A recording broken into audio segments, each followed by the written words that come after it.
bem, conforme anunciamos, estamos recebendo hoje nos estúdios da Rádio Bandeirantes em São Paulo a atriz Zezé Polessa.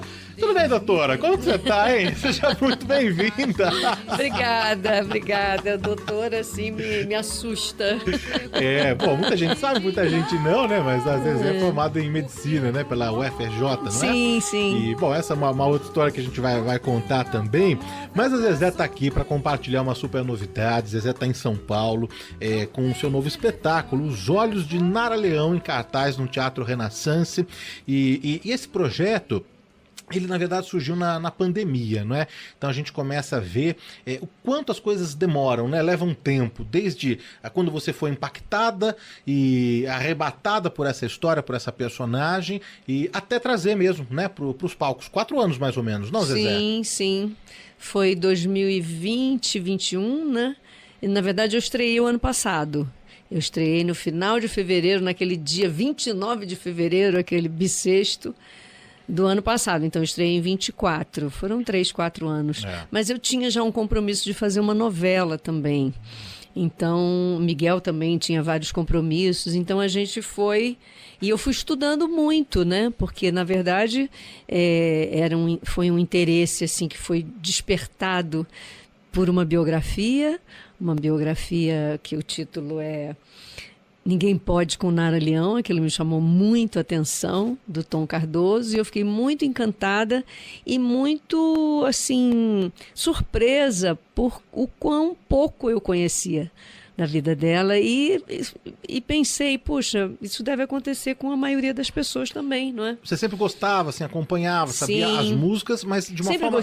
Sempre gostei de cantar, comprava os discos, gostava de tudo, todas as músicas achava lindas, cantava na escola, aqueles shows de final de ano que a gente organizava, eu sempre cantava, que era uma coisa também que cabia na minha voz, né? Assim, era e um estilo que eu achava muito bacana, que hoje a gente chama cool, né? Mas não sei que nome, era bossa nova, era um estilo bossa nova. Mas eu já peguei ela também cantando, porque na verdade o primeiro disco que ela gravou não era bossa nova, né? Ela teve um encontro assim com a bossa nova de turma, de formar uma galera de uma geração que se reunia na casa dela, né? Porque ela tinha um pai que permitia isso, que incentivava isso, ela já tocava violão, então isso meio que se deu na casa dela. Essa turma a gente tá falando de Menescal, Carlinhos, não é? Carlinhos, Ronaldo Boscoli, aí também iam Edu Lobo, novíssimo, 18 anos, ia Tom, Vinícius, João Gilberto, era uma loucura, Roberto Carlos passou por lá. Então, ali tudo aconteceu. Mas quando ela foi gravar, ela já tinha olhado para um outro lugar da cidade e descoberto um outro país que ela realmente não conhecia. Ela tinha 18, 19 anos, ela era uma garota de Copacabana, da Zona Sul, que ficava olhando para o mar. Ela vivia de costas para os contrastes da cidade. E aí ela descobre isso através do Carlinhos, porque a Nara sempre foi muito ligada em várias. Ela tinha mesmo uma sensibilidade artística, né? Porque ela foi... Da Tropicália. Ela desenhou, ela participou de salão de exposição, de quadros, de artes visuais. Ela trabalhou no cinema, ela foi montadora de cinema. Ela era muito ligada à poesia também, né? Ela fez o Opinião, depois fez o Liberdade, que era todo texto poético. Então ela era ligada à comunicação artística de um modo geral, né? Então isso também chegou para ela, assim. E ela... Mas aí, se você me deixar falar, é uma loucura, hein? Mas tudo isso, na verdade, bom, você menina cantava, né? Gostava, acompanhava. Mas tudo isso que você está contando aqui, você foi descobrir, mesmo na primeira biografia, depois dessa você já leu mais 9, não foi, Zezé? Foi. Ainda li os livros que falavam dela também, né? Por exemplo, o livro do Caetano tem uma parte muito grande sobre ela, o livro do Chico, os livros do Rui Castro sobre a Bossa Nova, são 2 livros que têm um espaço muito grande para ela, que realmente foi uma figura importantíssima, né, na música brasileira, da cultura brasileira. O livro da Irmã, que é belíssimo, da Nusa Leão, tem uma parte linda sobre ela, imensa. Imagina, irmãs, Nara Leão e Danusa Leão. Era um acontecimento na cidade, né? Essa primeira... Causavam, né? As duas causavam. Bom, e você... Bom, no espetáculo a gente vai chegar lá, né? Nesse recorte do espetáculo, mas antes, e só pra gente fechar como você chegou, então, no texto, né? Na ideia de produzir esse espetáculo. Ninguém Pode com Nara Leão, que é o tema o título dessa biografia do Tom Cardoso. Esse título chama atenção, né, Zezé? Muito. Pra conhecer a personalidade, quem era... Era o Glauber Rocha se referia a ela desse jeito, não era? E aí você... E eu pensei exatamente isso. Gente, o Glauber, que era aquele poder, aquele terror, dizia isso sobre ela, né? Ninguém pode com Nara Leão. Eu falei, deve ser uma loucura isso. Porque não é surpreendente para a imagem, né, que se tem dela. Para quem conhece pouco, é surpreendente. E aí quem chegou em quem? Porque a autoria do texto mesmo, do espetáculo e a direção é do Miguel Falabella, seu parceiro de muitos anos, né? Quem chegou em quem? Você que ligou pro Miguel, ele que te ligou, como que foi? Não, quem falou do projeto fui eu, mas você. Foi numa conversa, Ele estava fazendo, na pandemia, ele estava fazendo alguma coisa para Disney, uma série, escrevendo... Foi a sílaba? Não, coro. Ah, o coro. Estava escrevendo o coro. E você e tal. E eu tinha acabado de me mudar para uma casa. Então, foi muita gente para essa casa na pandemia. Minha mãe, com a empregada dela, meu filho, com uma namorada de São Paulo, meu ex-marido, o pai do meu filho, foi também passar um fim de semana, ficou uns 2 anos lá. E era assim, a gente juntou todo mundo. Então, a gente ficou lá. Quando veio a vacina e tal, que o pessoal começou a voltar para suas casas, foi que me deu aquele... O que eu vou fazer? Porque a novela que eu ia fazer tinha sido cancelada. Aí, na verdade, eu acabei entrando no elenco de uma outra novela que era ali dali a uns 6 meses, 8 meses. Então, eu fiquei nesse buraco, assim, de trabalho. E aí, conversando com o Miguel, a gente conversou muito na pandemia, a gente se telefonava muito. Porque nós fizemos uma apresentação aqui em São Paulo do Cortinas Abertas, que o Dória tinha criado para a gente furar a pandemia. Não tinha vacina ainda, mas ele fez isso e a gente veio. E acabou que muitos de nós adoecemos antes da vacina. Então a gente se falava muito por conta de tudo disso, inclusive. E aí eu falei, ai, que ótimo que você está fazendo isso e tal. Ele falou, e você, o que você está fazendo? Eu falei, nada. E agora, no momento, eu estou na cama.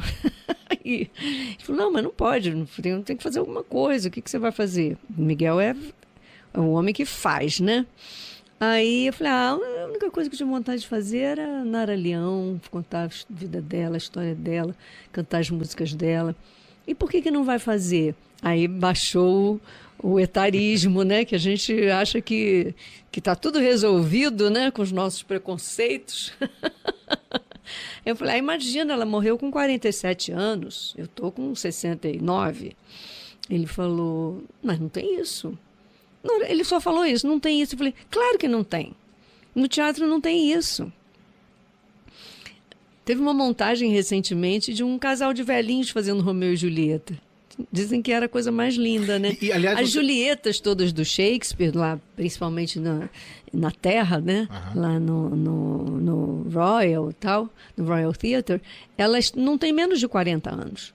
Porque são papéis que são muito complexos, né? Para você, uma atriz de 15 anos, fazer uma Julieta é muito complexo, é muito difícil. E eu acho, a gente tem uma brincadeira na peça que no final a gente faz essa brincadeira da atriz e do personagem.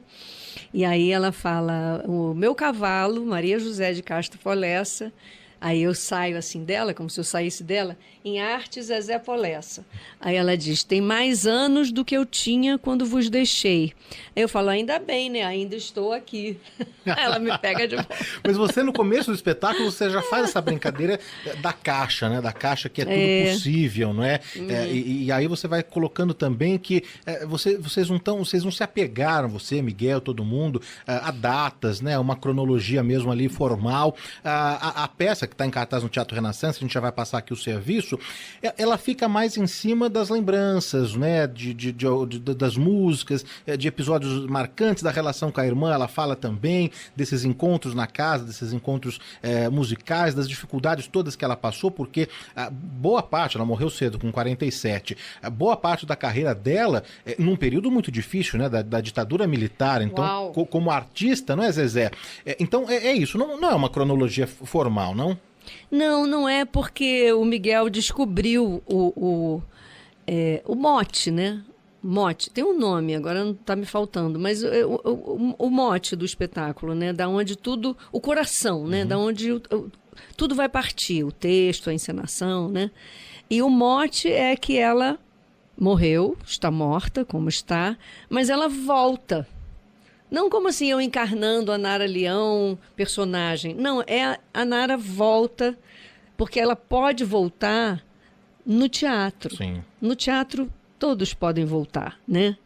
Então, é o privilégio do teatro. E ter uma atriz que se propõe, né, a viver outras vidas que não as suas. Então, as coisas vêm, e não são só assim, lembranças contadas, são vivências. É como se ela tivesse voltado para estar novamente viva, entre os vivos. Mas tem uma hora, por exemplo, que ela fala, se eu ainda estivesse entre vocês, com dor de não estar mais. Sim. Mas é como se ela tivesse. Então é uma música que vem, é um barulho de mar que leva ela para a janela do apartamento da Avenida Atlântica, onde ela foi. Ela atribui um pouco a intuição dela, a coisa dela ter muitas antenas, né? Falavam muito isso dela, né? E ela reconhecia, de descobrir talentos. Ela ouviu o Chico Buarque, outras pessoas tinham ouvido o Chico Buarque, não tinham achado nada demais. Ela ouviu, gravou, ficou ouvindo. No disco seguinte que ela foi fazer, ela colocou 3 músicas do Chico e o Chico aconteceu. E depois o Chico chamou ela para cantar a banda no Festival da Record. Ele cantou também, porque ele não era cantor. E tudo aconteceu. Ela conheceu Caetano, Gil, Maria Bethânia e Gal Costa na Bahia, porque ela viajava pelo Brasil. Não tinha internet, não tinha Spotify, não tinha nada disso. Então ela viajava para conhecer a música brasileira. Depois que ela descobriu o Brasil, assim, descobriu, né? Realizou que existia, ela foi conhecer. E aí ela foi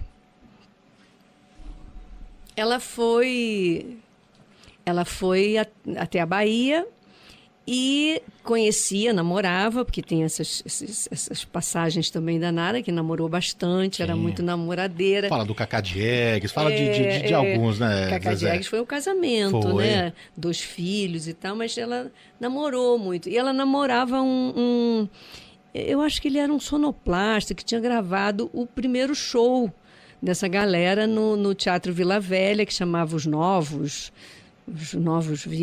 da Vila, os Novos, que eram esses baianos. Sim. E aí iam todos se reunir no teatro para ouvir a fita do show do dia anterior. E ela ficou muito encantada com eles, trouxe inclusive as músicas, mas chegou aqui, teve um problema de fase, de gravadora e tal, ela não conseguiu mais ouvir. Imagina, a Bahia era muito longe, né? Ela não conseguiu mais ouvir as músicas, acabou não gravando. Mas quando ela foi fazer o show Opinião, que marcou profundamente, né? Dezembro de 64, não foi? E foi escrito assim por conta do segundo disco dela, que chamava Opinião de Nara. Que aí já tinha o Zequete, já tinha... Cartola já tem desde o primeiro, né? Mas tinha Zequete, tinha Nelson Cavaquinho, Cartola, Edu, Chico... Não, Chico ainda não tinha. Edu, Vinícius... E aí o pessoal do CPC, que era o Centro Popular de Cultura, ligado à UNE, às universidades, que tinham sido todos já desativados, porque já tinha tido o golpe militar, né?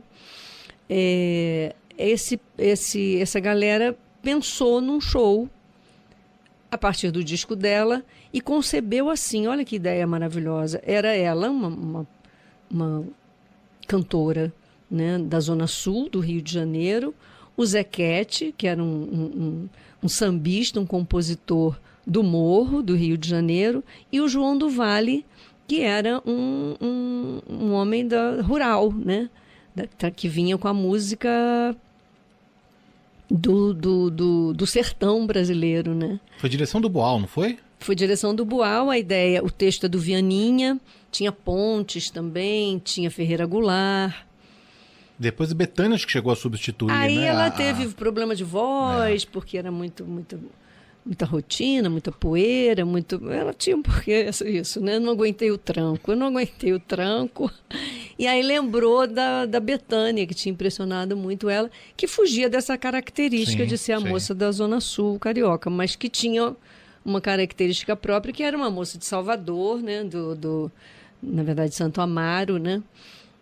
E a Bethânia veio, e a Bethânia fez muito mais tempo, inclusive, que ela, né? Eu canto Carcará, mas quando vem a introdução da música, eu digo, eu fui a primeira a gravar, mas quem imortalizou o canto de João do Vale foi ela, faça um sotaque baiano. Bom, no espetáculo vocês não colocam data, mas para trazer só a título de curiosidade... Esse ano, sim, 1964, porque foi um ano... Não, mas também 60 anos, né, do lançamento desse show, né, do show Opinião, que foi um marco mesmo para a história, a gente já até falou aqui, e foi dezembro de 64.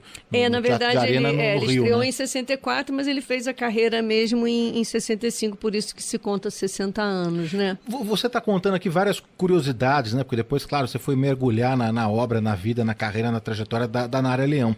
Mas lendo a biografia, os outros livros todos, um ponto aqui que realmente te pegou, que você não sabia, que te mexeu muito, mexeu com você, sobre a história dela, da vida dela, hein, Zezé?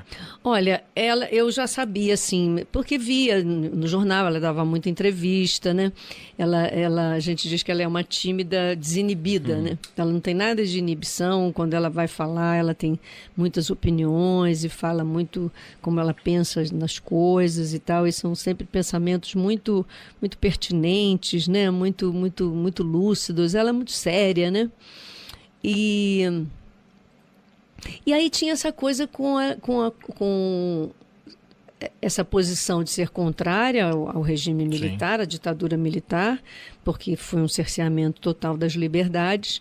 Então, tinha esse conhecimento. Agora, eu descobri que ela tinha essa mesma posição em relação a ela e a vida dela e as pessoas da vida dela. Era uma coisa assim de que só tem sentido viver com liberdade. Dizer o que você pensa, e tudo era daquele jeitinho. Tem uma série muito legal, né? São 5 episódios só, O Canto Livre de Nara. Só porque dá vontade de ter mais, mas em 5 conta. Tá na Globoplay, produção do Bial, e quem fez toda a curadoria e tal foi a filha. Quem faz as entrevistas é o neto, o José. E é muito interessante, muito interessante. E a Marieta, eles fazem várias entrevistas também hoje. E a Marieta fala, não, a Nara... Como é que era quando a Nara não gostava de alguma coisa, quando se... Não tinha. Não saía. Tem muita coisa que ela fala que eu acho que eu era assim porque eu sabia que não ia dar tempo. Como se ela soubesse que ela ia cedo. Então não dá para ficar perdendo tempo, sabe? E brigando, se aborrecendo com isso, com aquilo. Ou mesmo a coisa de... tem um momento da peça que ela fala assim, aí papai permitia que a minha turma invadisse o apartamento, varasse a madrugada, compondo, cantando, tocando, deixando seu nome para a história, que é ali que começou a Bossa Nova, né? Aí ela fala, eu nunca tive vontade disso, nunca quis ser famosa, nunca quis ser uma cantora famosa, eu acho que eu era esquisita, eu acho que eu sabia que não ia dar tempo. Então não tinha muito... Ela diz muito que ela gostava de ser uma pesquisadora da música, mais do que cantora. Embora, quando ela gravou Roberto e Erasmo, ela se apaixonou por cantar. Ela foi fazer aula de voz, porque sempre ela ia fazer show, ficava rouca e tal, não cuidava, não tinha uma coisa de cantora. Virou cantora por causa de Roberto e Erasmo, porque ela falava que é muito difícil falar coisas simples e muito diretas. Né? É muito mais fácil você falar uma coisa muito complicada, tal, na música, né? Ela falou, é muito difícil falar, eu te proponho nós nos amarmos.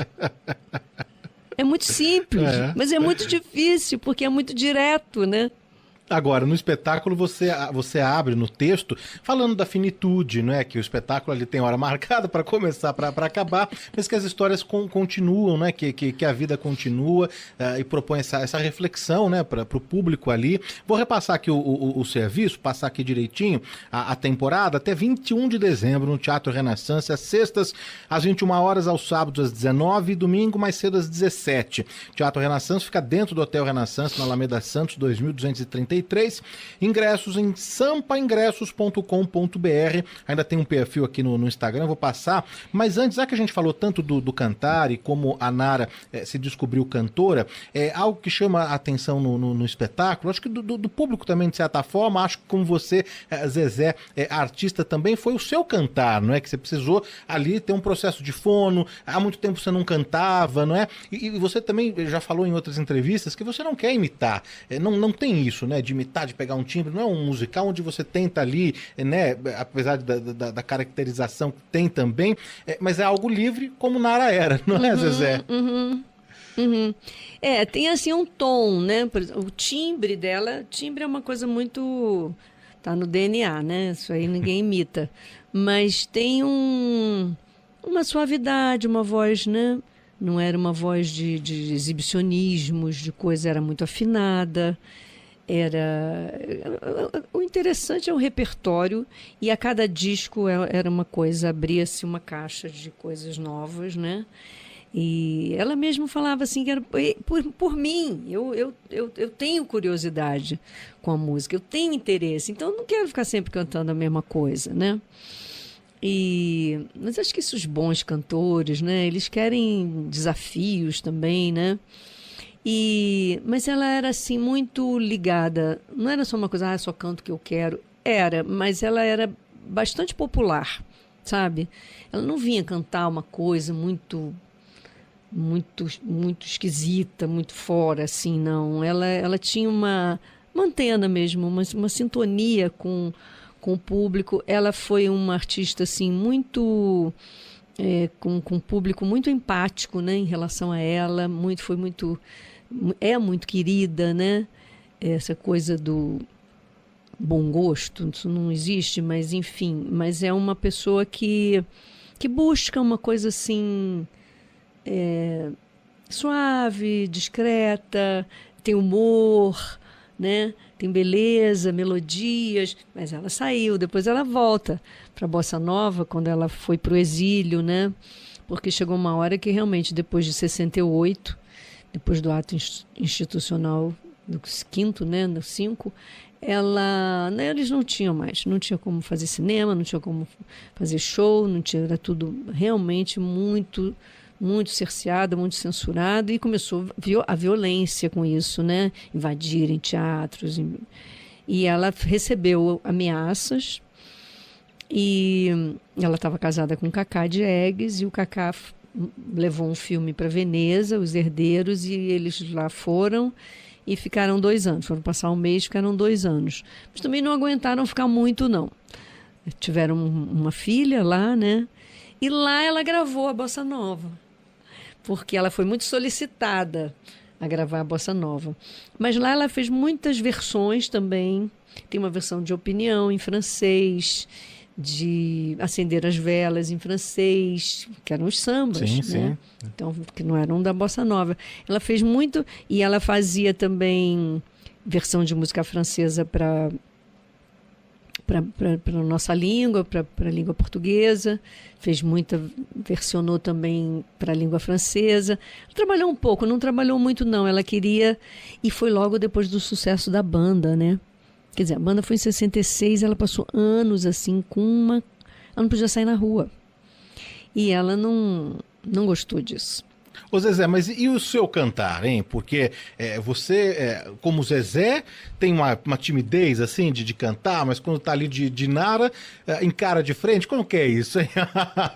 Olha, eu cantei Noviça Rebelde, que foi uma coisa bem complexa, bem difícil para mim na época. Eram versões das músicas originais, então eu tive que fazer muita aula, muita coisa. Era um registro que estava um pouquinho acima do meu, mas que eu não se baixou, que era a partitura original. Depois eu fiz assim mais coisas populares. Eu fiz um espetáculo sobre Vinícius de Moraes, com a poesia e a música. Fiz um espetáculo sobre o Noel Rosa. Cardoso. Domingos de Oliveira dirigiu. E assim, eu comecei cantando no teatro infantil, né? Todo teatro infantil a gente canta muito, toca instrumentos, faz tudo, né?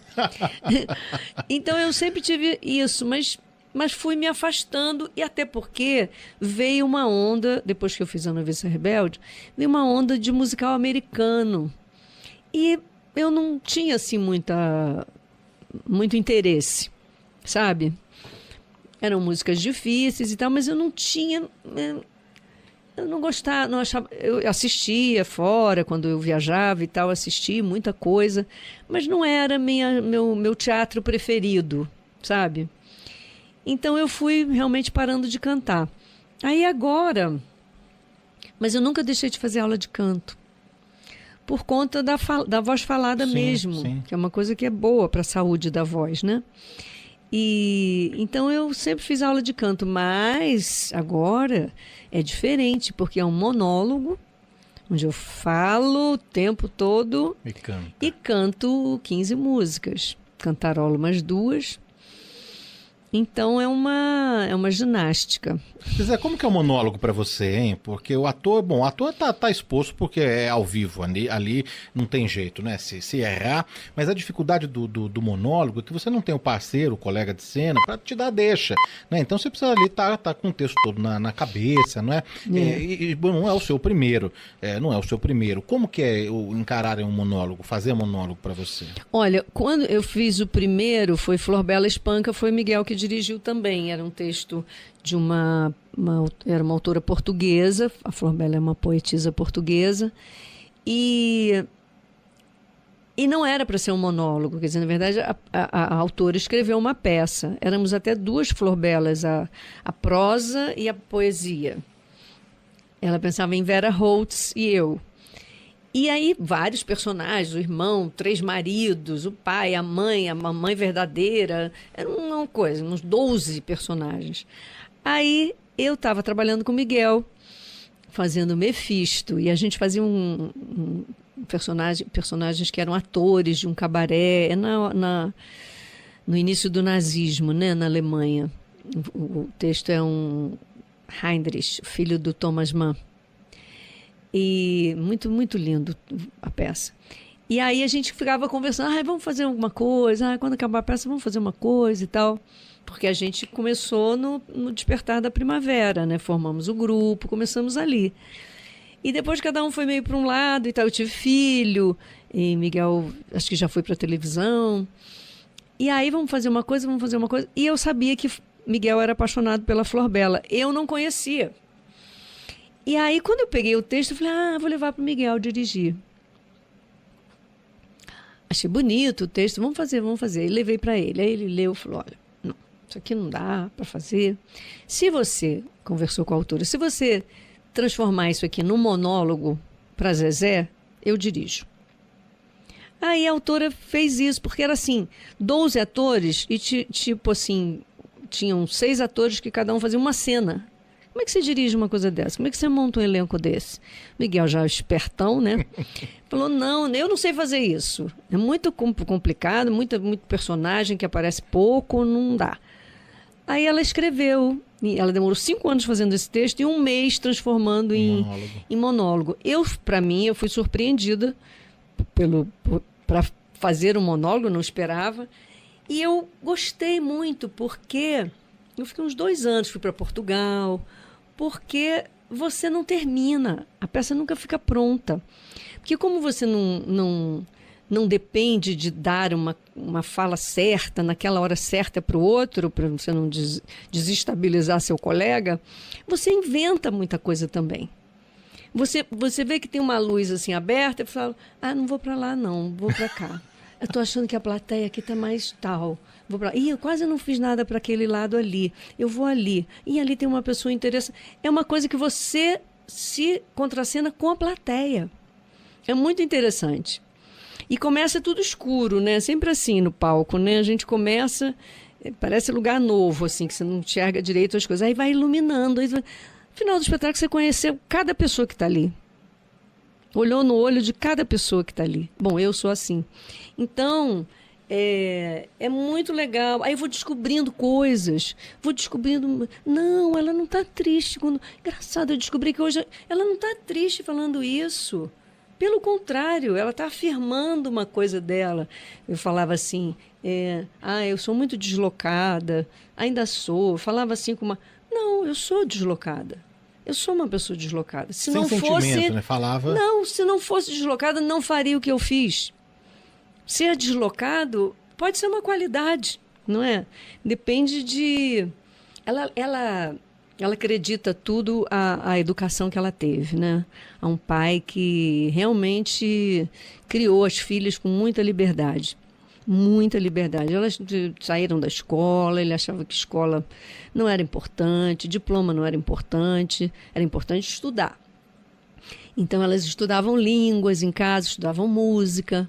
A mãe era praticamente uma musicista, tocava 5 instrumentos. Não era profissional, era uma dona de casa, mas tinha isso, tinha música em casa. Com 16 anos, a Danusa estava em Paris, desfilando, né? Com 12 anos, a Nara estava com violão, tocando com um bando de rapazes, fazendo serenata em Copacabana, na areia da praia, né? E então elas foram criadas com liberdade e então elas são muito originais, né? Porque você vê, imagina a escola de 1950. Hoje já é difícil, né? Hoje as escolas estão muito melhores, mas assim, no sentido de formar individualidades, ainda é complicado. Zezé, você acha que ela tem o reconhecimento, não é? Depois mesmo da morte, claro. Porque a gente vê, né, você falou dos musicais americanos, mas a gente está vivendo um momento que muitos musicais brasileiros também, homenageando, reverenciando os nossos próprios artistas. Sim, nesse momento muito. E aí a gente vê, às vezes, pouca coisa, né, da Nara, e a gente vê o seu espetáculo e fala, puxa, que bacana, não é? Uma obra que vai contar aqui a vida e carreira, a trajetória. Você acha, nas suas pesquisas, nas entrevistas, por onde você passa, você acha que ela tem o reconhecimento que acho merece? Que não. Eu acho que não. Eu acho que, inclusive, essa é uma intenção minha, sabe? Trazê-la mais, fazê-la mais conhecida, fazê-la mais admirada, apreciada, porque a música está aí. A hora que você quiser ouvir, está tudo dela aí. A filha fez um site agora maravilhoso, tem tudo, todas as imagens. Ela fez cinema, né? Ela fez Quando o Carnaval Chegar, ela participou de outros filmes, tem tudo isso no site. Mas eu acho ela muito documentada, muito biografada, ela é muito respeitada e considerada e incensada no meio dela, no meio dos cantores, da música e tal, muito, ela é assim uma referência de postura, sabe, de qualidade, sensatez, de inteligência e uma mulher também que foi afirmando esse lugar da mulher, né? Sem se dizer, porque na época, ainda embora ela cite Simone de Beauvoir e tudo, mas ser feminista ainda era uma coisa que ainda era meio esquisito, porque era como se você fosse excluir os homens, né? Não quer homem, tira o homem, e não é isso, né? A gente quer os direitos iguais, sim. Né? Para todos. Então ela fala, não sou, não estou dando uma de feminista, não sou feminista, mas era, né? Hoje em dia afirmaria isso, eu acho que sem dúvida. Mas eu acho sim, acho que o grande público, porque ela teve um momento, né, que foi o momento da televisão, onde os cantores saíram do rádio e apareceram na televisão. Então as pessoas puderam ver quem eles eram, como é que eram, com a cara, a altura, o corpo, né?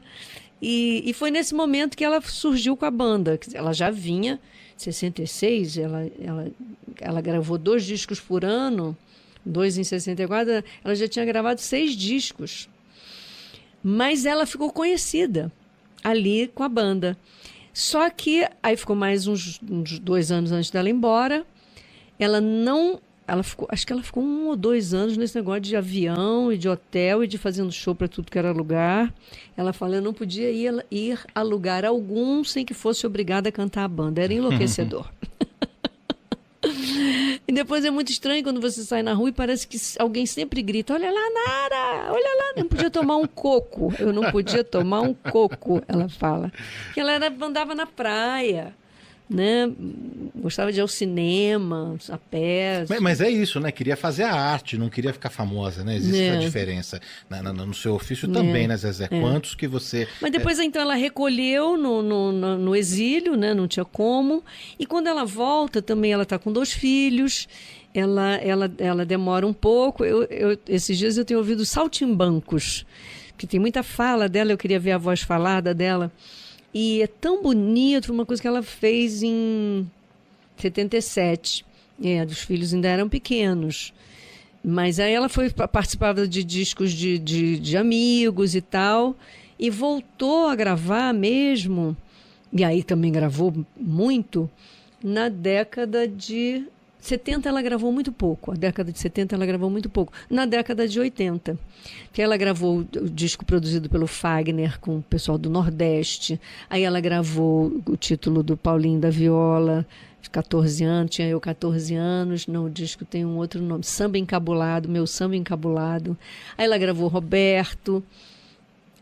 Aí pronto, aí ela voltou, porque aí tinha os clipes do Fantástico, ela fez muito clipe pro Fantástico, mas eu acho que ela ficou um pouco na cantora da banda, sabe?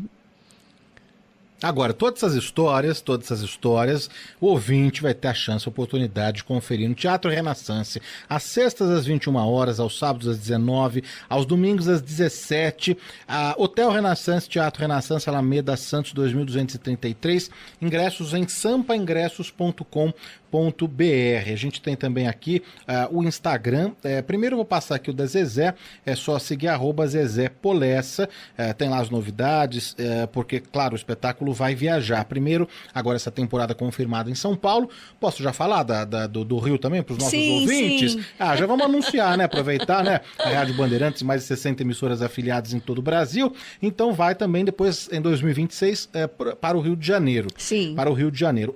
O Instagram do espetáculo, o Instagram é @Os Olhos de Nara Leão, Os Olhos de Nara Leão. Aí tem um link que redireciona para compra ali dos ingressos no site que eu passei, que é sampaingressos.com.br, a direção, a autoria do Miguel Falabella. Sim. E agora aqui em São Paulo. Mas, Zezé, você me permite também aqui, a gente já falou bastante do espetáculo, e aí você foi falando, né?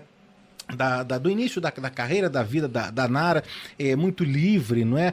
Muito por conta dos pais, da família.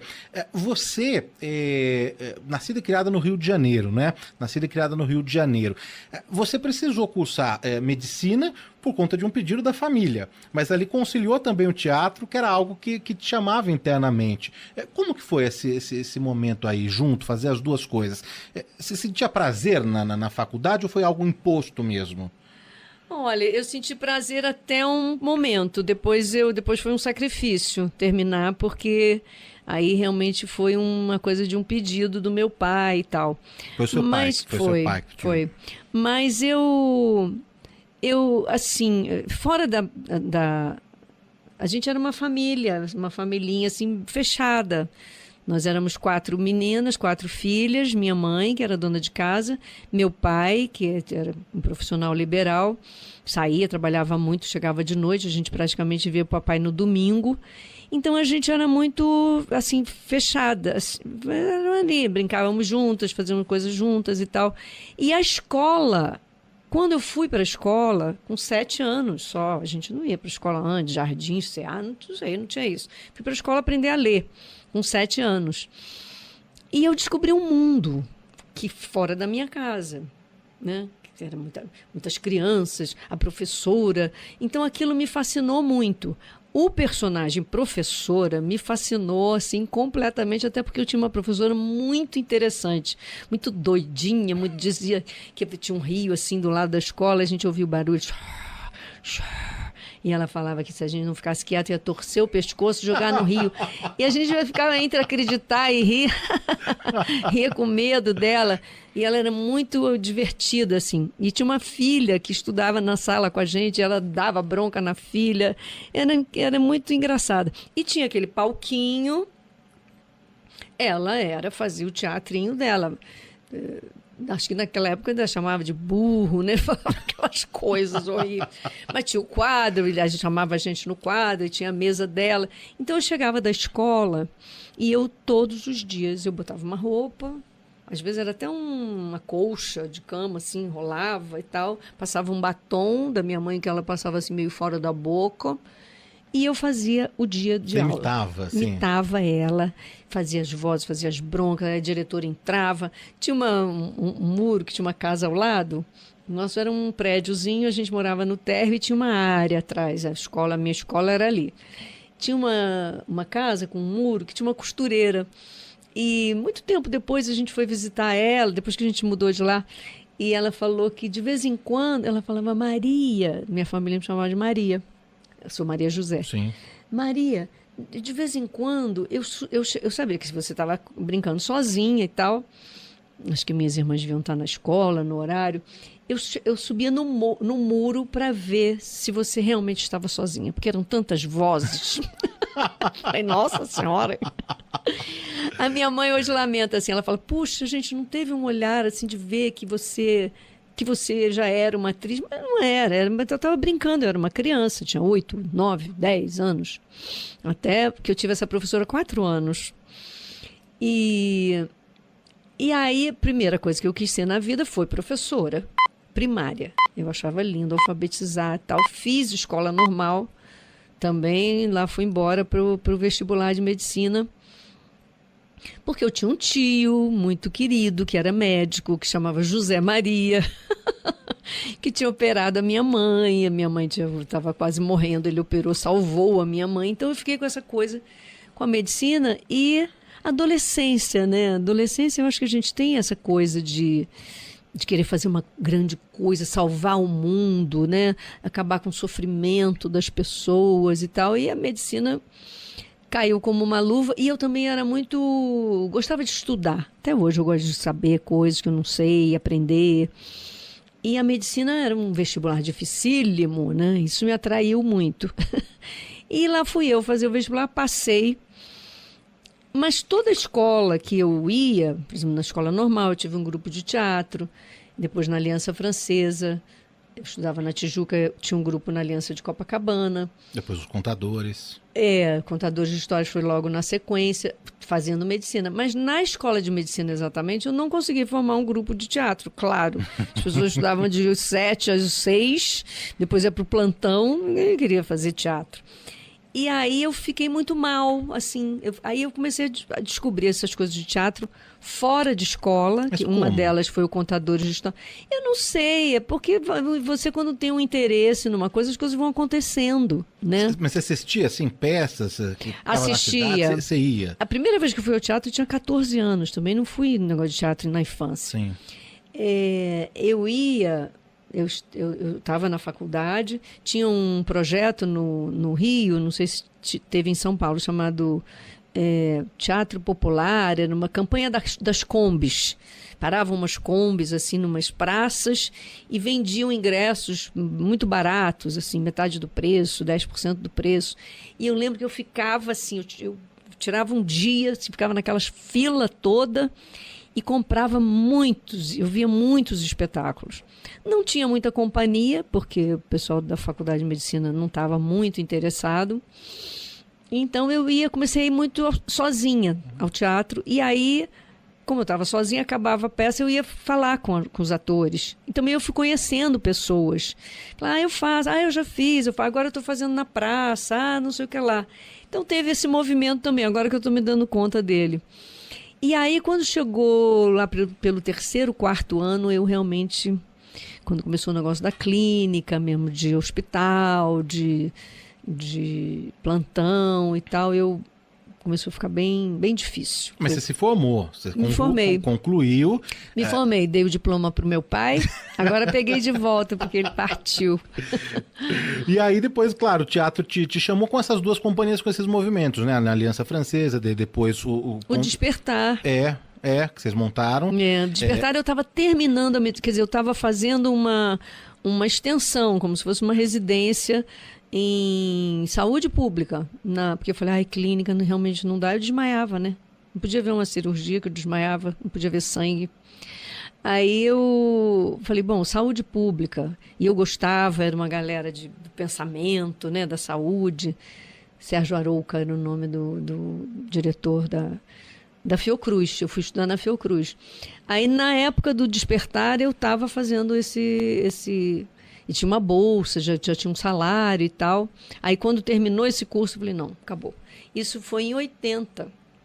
Tanto que eu tenho vários começos, assim, eu considero começo de carreira, 73, que era na Aliança Francesa de Copacabana, porque tinha bilheteria. Que foi o Drácula. Foi o Drácula. 73. A gente fazia sexta, sábado e domingo, e era público de fora, né? Sim. Então a Fernanda Montenegro diz, quando você abre bilheteria, começa a sua carreira.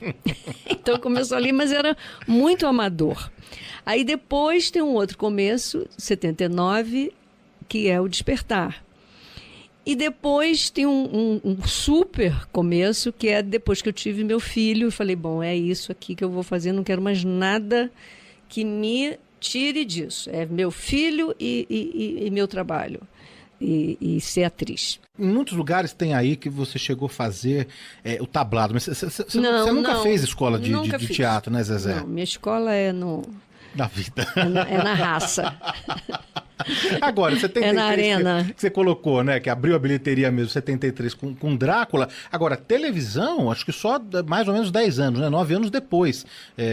Na Manchete, não foi? Na Manchete, acho que foi 80, João tinha 3, 4 anos, 84, 85. Eu fiz primeiro uma série chamada Tudo em Cima, texto do Geraldinho Carneiro, direção do Ari Kozlov. Aí eles estavam criando esse espetáculo chamado Tamanho Família, que eram trazer os autores do Besterol, do Teatro Besterol, para a televisão. E era uma série sobre uma família completamente disfuncional e engraçada. Então era eu, Diogo, Vilela, Sueli Franco, Ivan Cândido, o Caio Junqueira, a Estela Freitas. Era muito legal, muito legal. Aí a gente fez um ano esse programa, era só estúdio, e no final do ano nós ganhamos um prêmio de melhor programa de humor da televisão brasileira. Fomos de férias, quando voltamos não tinha mais programa, acabaram com o programa. Aí a gente ficou por ali, fazendo umas coisas, participando dos programas. Aí achavam também que a gente era só comediante. Então, não fizeram novela, fizeram Dona Beija, mas a gente não chamavam a gente. E aí a Globo me chamou para fazer o Top Model. E aí depois, né, tem ali vários títulos, né, novelas icônicas, personagens marcantes de Top Model, Explode Coração, Porto dos Milagres, Maria Moura.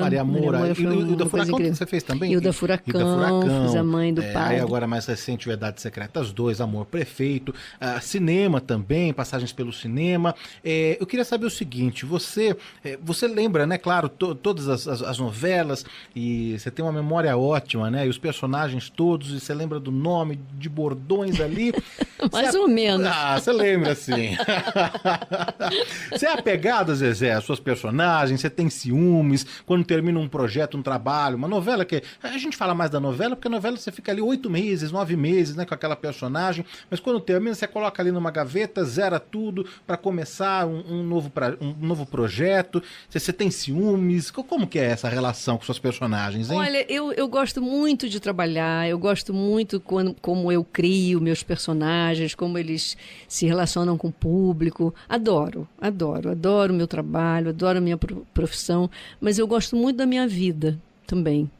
Então, é muito bom quando acaba um trabalho, principalmente uma novela, né? Que é uma coisa que você fica envolvido um ano com aquilo, com aquele projeto, com aquele personagem, com aquela história. Então eu gosto muito, porque durante um trabalho de novela você se restringe muito a muita coisa. Então é um ufa. Aí eu vou retomando à medida que, assim, alguém fala sobre ele, uma coisa na rua, uma foto que sai em algum lugar, sabe? Eu não sou apegada, não tenho ciúme. Eu sou muito vaidosa com eles. Eu sou mais vaidosa, eu acho, assim, com criar um personagem. Como é que se veste? Como é que é a maquiagem? Que batom que ela vai usar? No teatro eu tenho perfume. Qual é o perfume da Nara, né? Ainda não descobri. Qual é o perfume desse personagem, daquele? Que eu não tenho, às vezes, comigo. Já fui muito sem vaidade. Agora eu tô mais vaidosa. Mas já fui muito... Desapegada, assim. Quase desleixada mesmo. Mas com personagem, não. Mas eu gosto quando acaba.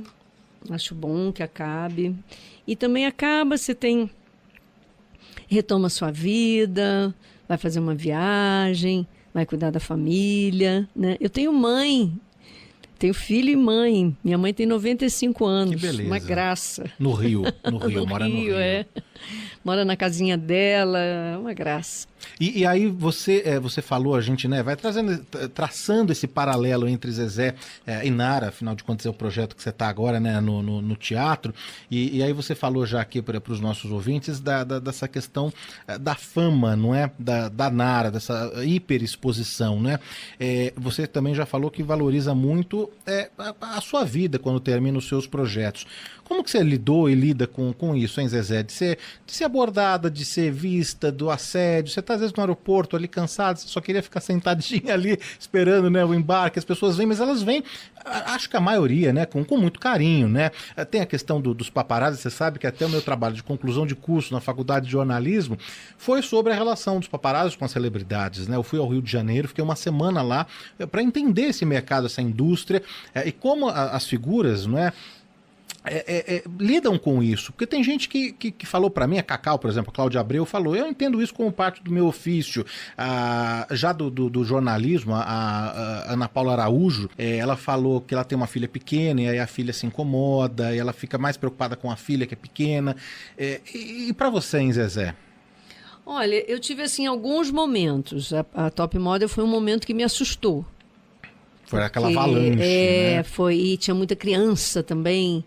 Então, eu lembro que veio o Natal, a novela estava passando durante um Natal e foi bem complicado. Eu não consegui fazer. Eu saía com meu filho para comprar presentes e tal, fazer compras de Natal. A gente voltava para casa, que não dava. E aí foi meio chato assim. Mas como era criança, dava um jeito. Peraí, agora não. A gente saía correndo, as crianças correndo atrás.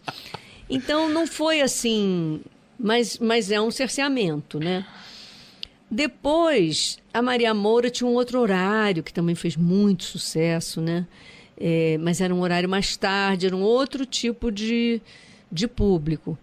Agora, a abordagem, depois foi uma novela da Glória.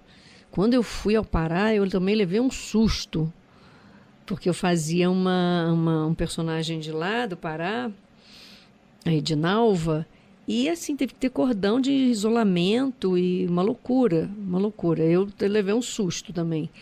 Mas, geralmente, fora essa histeria, assim, também de quando você vai num lugar, muita gente e tal, quando é normal, é muito carinhoso, sempre, muito carinhoso. Depois, com essa coisa da internet, que, né, você dá uma opinião sobre alguma coisa que alguém não concorda, você vira o lixo do lixo. É uma coisa esquisitíssima isso, né?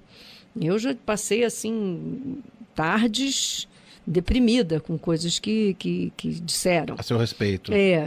Sobre opinião. Sabe? Sim. Publicar uma coisa que você... Sua posição em relação àquilo, nada mais. Você não está agredindo ninguém, não está...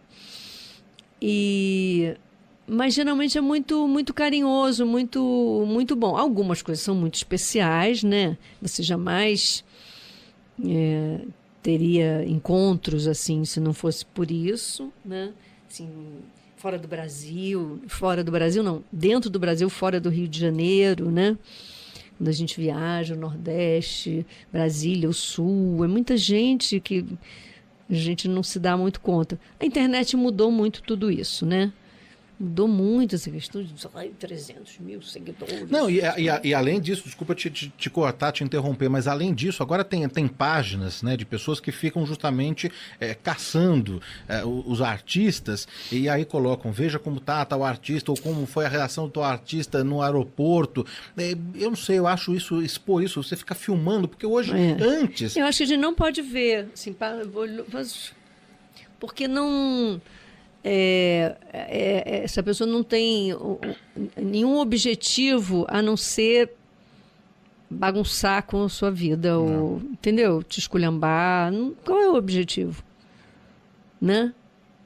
Então, eu acho que a gente não pode dar muita bola.